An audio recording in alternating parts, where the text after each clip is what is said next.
Monsieur Joe est le gérant d'une société d'une vingtaine d'employés. Cette année, pour mieux sécuriser ses locaux, il a décidé d'installer un système de contrôle d'accès. Les clés, c'est terminé. Monsieur Joe utilise désormais des lecteurs d'empreintes digitales pour sécuriser les différents accès de son entreprise. Chaque employé est enregistré dans le système et possède un moyen d'entrée unique, son propre doigt. À travers le logiciel Optima, Monsieur Joe a accès à la liste de tous les événements, entrées et sorties de son entreprise.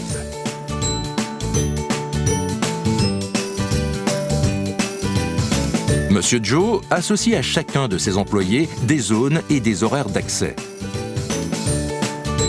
Prenons l'exemple de Pauline, la femme de ménage qui travaille tous les lundis matins. Elle a l'autorisation d'entrer dans le hall principal, mais pas dans le stock. En revanche, elle n'y a pas accès tous les jours de la semaine, ni toute la journée. Monsieur Joe donne à Pauline l'autorisation d'entrée de 4h à 6h du matin, le lundi. Le reste de la semaine et en dehors de ces horaires, Pauline ne pourra pas entrer. Monsieur Joe sait où se trouvent ses employés en temps réel grâce à l'écran d'occupation des zones qu'il peut consulter à tout moment.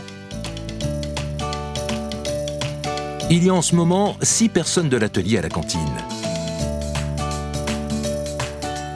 Monsieur Joe utilise aussi l'écran de supervision pour surveiller son site. Gaël vient d'ouvrir la porte. L'action apparaît sur le plan.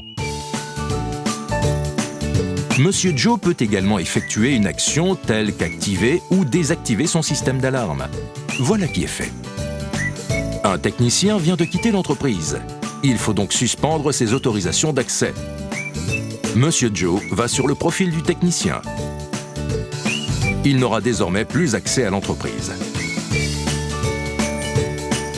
Aujourd'hui, c'est le premier jour de Delphine, la nouvelle stagiaire. Monsieur Joe va donc lui créer un profil.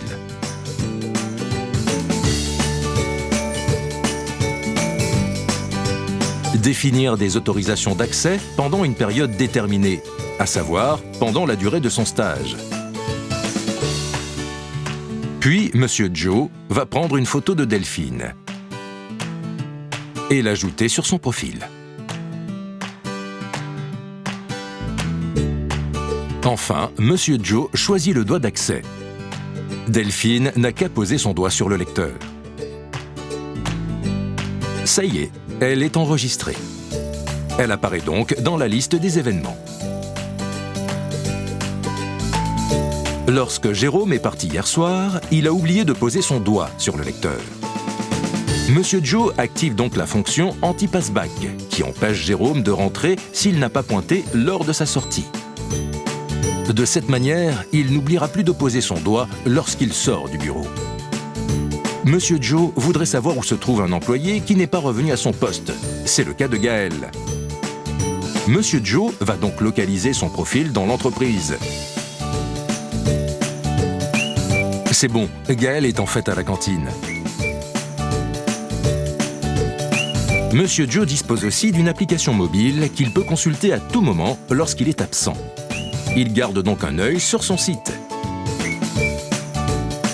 L'application mobile se compose de différents onglets. La liste des événements, des entrées et sorties dans l'entreprise. Un onglet qui montre qui se trouve dans chaque zone de l'entreprise.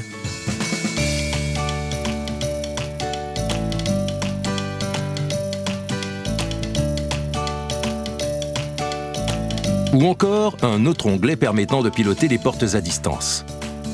Par exemple, ouvrir une porte ou bien la maintenir fermée.